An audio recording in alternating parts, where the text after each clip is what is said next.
First of all, fantastic outfit as always, Sean. When you joined the UFC and started the Sugar Show, as you said, you always pictured nights, I imagine, that shone out from the rest of the sport. Going into Saturday night, is this exactly what you sort of wanted to achieve in your fighting career, doing moments like this, which are one of one? Hell yeah. This is exactly, I mean, yeah, looking back, 2017, 2018, I was on the undercard. Well, co-main event on my debut on a not so great card. But yeah, this is what I wanted, something like this. Obviously, we didn't know the Sphere was even a thing at those times, but I wanted one-of-one kind of moments, and this is it. You have got to take a look inside the Sphere, I understand, right? So Wrong, brother. Oh. I haven't. I went down to Dana's little office area. They got their idea room and stuff, so that's where I kind of checked out the Sphere.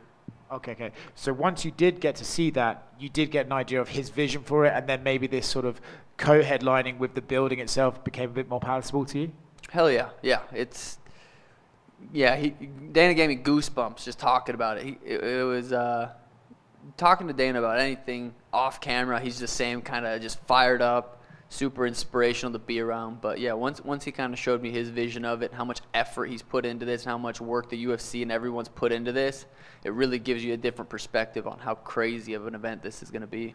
You're also a guy who likes to sort of in picture moments, right, that you achieve, whether it be a highlight fight finish or something like that. When you view your own walkout in this environment, how excited are you to be able to watch that back after the fight and sort of see that moment? For me, right now, it's like the Sphere is going to be cool for everyone else, but I have this. For me, it's tunnel vision. I'm walking to the cage. I'm doing what I have to do. I'll enjoy the show after. I don't let myself kind of think about all that. So, for me, it's going to be. Well, we'll see. Maybe it's going to be so crazy I'm going to have no choice but to look around and I mean, I'll look around and take it in, but I'm not thinking about all the extra stuff. Okay. Moving on to Merab then, I think he's one of those opponents that you sort of know what he's bringing to the table, right? He's going to spam takedowns. He's going to sort of throw a bit recklessly until he gets an opportunity to spam those takedowns. Does that make it easier for you to prepare, or does it make it a bit more dull to prepare for, knowing that you have to just do the same sort of drill again and again? Preparation, it went great. It's everyone's sparring's just sparring. It is what it is. I enjoy training camp a lot, so it was a good camp, and him having that style is either going to work for him or it's going to get him knocked out, and we get to find out in a few days. What do you make of Merab as a person, right? I mean, Dana White sort of called him a moron the other day with the, some of the stuff he puts on social. When you see that stuff on social, do you just see a guy who's trying to build his own brand, or do you see a guy who's making fundamental errors in what he's putting out there? A little bit of both. Mostly stupidity. I mean, the dude jumped. He didn't know what ice was. He jumped. He didn't know if water got cold, that cold that it turns to ice. He jumped in ice onto his head. So I mean, that's the person we're talking about. I kind of going off of that. Merab has said you've not wanted to fight him since 2018. You've said he has a punchable face. They show him on the countdown. He's like watching your fights. He's like, fuck this guy and everything. Is it personal between you, or is it just this kind of been building so much you guys are tired of thinking about each other? A little bit of both. I think it's definitely became more personal when I knocked Aljo out. So I think that kind of made it a little bit more personal. But then I started questioning their friendship in the first place, because I knocked Aljo out, and it's like Merab's turn, but Aljo's like, no, I want a rematch. And I was like, I don't know if these guys are his friend. Then Merab going on and saying, no, I would have fought Aljo if UFC gave me a contract. So I don't really know what's going on there, but yeah. We heard your coach say, it's hard to find guys that are like you to train with, to prepare for you. Did you have any difficulty finding guys like Merab in terms of his size or his style of fighting? No, not really. I mean, you're never going to find someone exact for anybody. Everyone's got their own styles, but we were able to find some shorter guys that were able to come in and shoot on me during sparring. So overall, I was very, very, very happy with how sparring went and with how camp went and all. Have you heard what, when Henry's saying, he's heard that you're having trouble getting off your back and everything? Is that just Henry talking, or what's he going off? Well, you saw me roast that guy, right? He tried saying, he got us, Kamaru, and Kamaru was like, nah, he got you. Henry is just he's just a little guy that just gets very upset about things, and I just burned him so good that I don't know where he got my back hurts, but yeah, that's not true. You also said, cardio doesn't mean anything when you're KO'd in the second round. So is that your official prediction for Saturday, second round knockout? I mean, Could be first, could be second. I could knock out Merab first, second, third, or fourth or fifth. But I'm leaning towards the second a little bit. What was it like training with the Cardinals? We saw you with Kyler Murray doing some drills out there. Damn, that was fun. Childhood dream. First love, first dream was to be in the NFL. Like, football was my favorite sport, and so to be able to go and do that was a dream come true. Sean, right over here. Andreas from ESPN. We all know that Conor's been like the biggest star in the UFC, but should you perform what you think you're going to do on Saturday night, how close do you think you are to getting to that level of star power? Yeah. I think I'm very close. I think Conor's still got one more big fight in him because there's a big question mark. Like, what can Conor come back? Can he actually beat Chandler? So I think Conor's got one more huge fight in him. He goes out there and loses his next fight, it'll be like 6 in a row or something. It's got to die down eventually. Maybe not. That just tests how big of a star he is. But I would assume he goes out there. If he loses, I'm there. I'm the guy. I'm the number one. Coming off of that, what do you bring that's unique that Conor doesn't bring? Like, what do you think your appeal is to fans, not just of MMA fans, but fans that are casual fans of the sport? I bring fights. I fight often. So I think that's what it is right now. Conor was good on the mic. The accent, the words that he chose, he was very good on the mic. Performances, he had a couple good performances. But I'm consistent right now. I'm fighting a lot, so that's what I bring. Last thing for me, I know there was a time that you talked about boxing. Have you pushed that to the back? Are you still considering one day to get into the boxing ring? Someday. Yeah. Right now, it's not a focus at all. Like, Merab's the focus. I have big fights after. I mean, I've said Ilya, I've said Max, there's Umnar, there's Figgy. There's a lot of options for me right now that I don't think it's that time. But there will be a time when it's, Conor Floyd was requested by the fans. There's gonna be, if I go out there and keep knocking people out, it's going to be intriguing. Sean, over here. What are your thoughts on Merab embracing the Mexican fans and culture these past couple of months? Do you think that's more of a promotional move by him to just try and get people to sway towards him? Yeah, the dude pretends to be Georgian, then he pretends to be American, now he pretends to be Mexican. He's all over the place, but he's doing his best. Can't hate on it.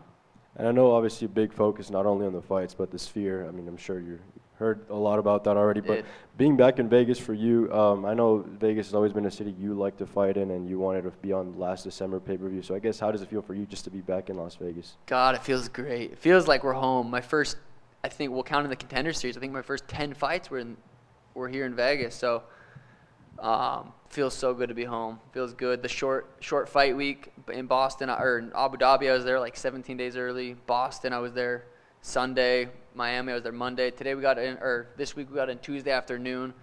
Fight week's gonna feel nice and short, and I'm very excited to be back in Vegas. And speaking of the Contender Series, a lot of people, when you talk to them about the Contender Series, they think about your performance when Snoop Dogg was on. The show has come a long way since that performance. So what do you make of the show's progress and all the talent that's coming out of the show? Yeah, sweet. I mean, the cage is right there. When I was fighting, I think it was actually in here as well. But the whole production of it it's improved a ton. So, when I fought in the Contender Series, I definitely wasn't here. It came a long way.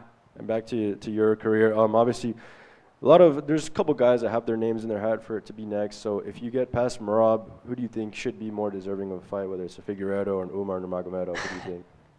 I'll say this just so it gets clipped. Merab probably won't see the whole thing. He'll probably just see this. I think Umnar is more deserving to fight me right now than Merab. I don't really mean that, but Merab's going to see that and fucking freak out. He has this weird thing against Umnar. He got asked about him, and he left. He's like, who's Umar? He just doesn't think he's deserving. So I'm sure that'll get clips sent to him, and he'll freak out. But as far as who's next, it's definitely not Umar. It could be. It could be Figgy. Could be Ilya. There's options. Right now, it's pointless. So I got to go out there and take care of Merab's, but we got options after. If it were to be Umar, could you think that would be the closest thing to another Conor Khabib build-up? Absolutely. I mean, Irish, Russian. I mean, it's there for the big fight. Last one for me. You mentioned Ilya. Ilya has a big fight with Max Holloway coming up. How do you see that one going at UFC 308?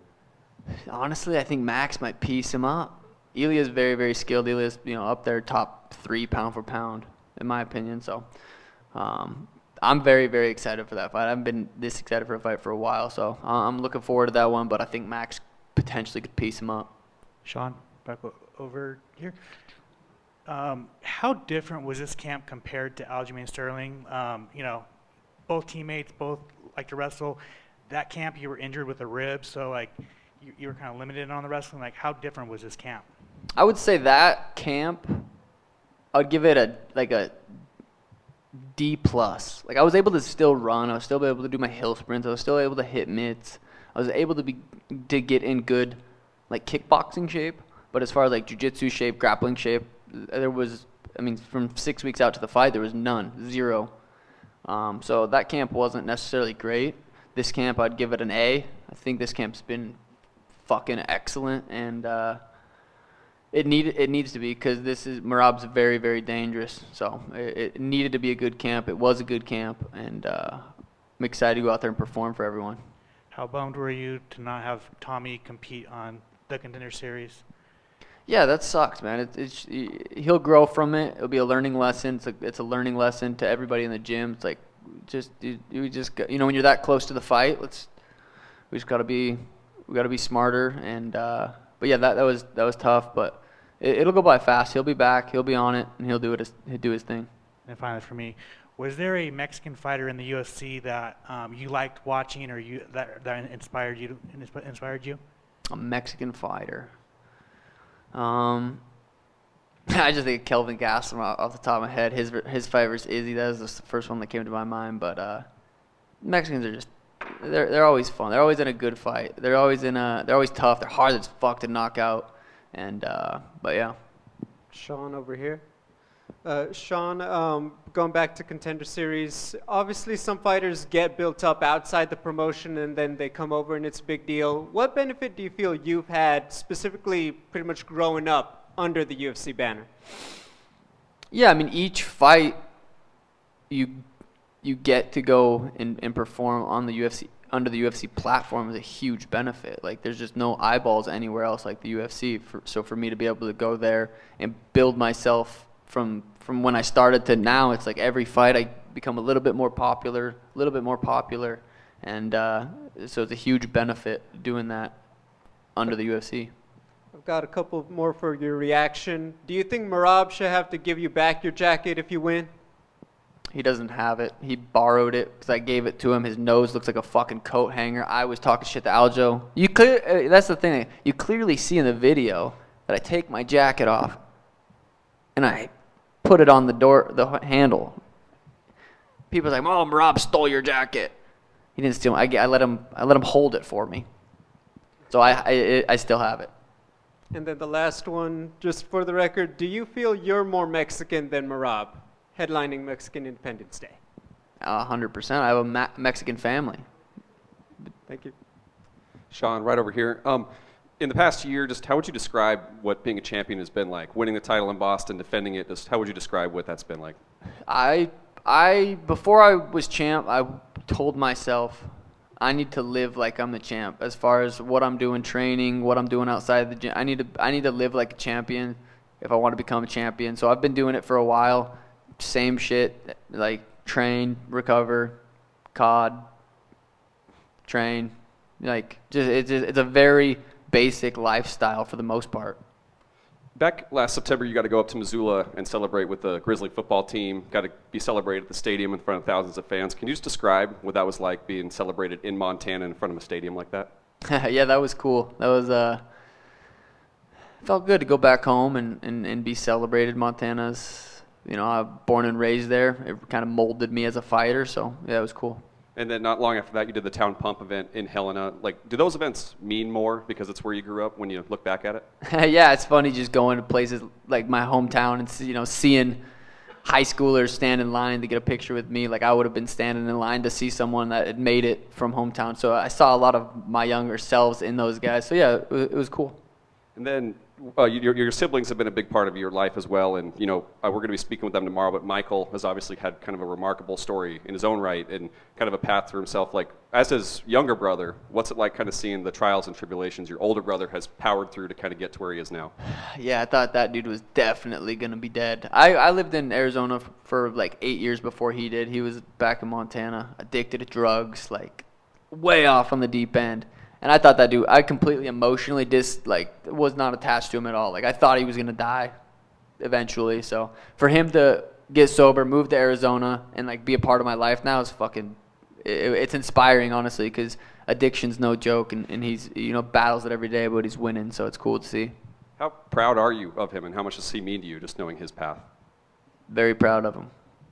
Last one for me. Obviously, you talked about Tommy McMillan. Just what can you say about him as a fighter? Another up-and-coming Montana guy. Just how would you describe just his ability as an undefeated pro?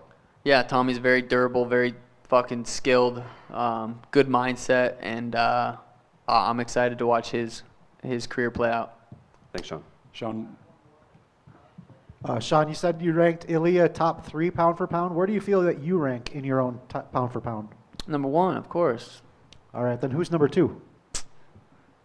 John Jones. He's got fucking dogs. He shoots guns. No, I'm joking. Sean, one more, please. Yeah. Who would be your dream artist to perform a concert at the Sphere? Damn, dream artist. That's tricky because there's so many, but I know that Mexican OT is coming out to support, so that's dope. Hey, great choice. Thank you, man. Yep. Peace.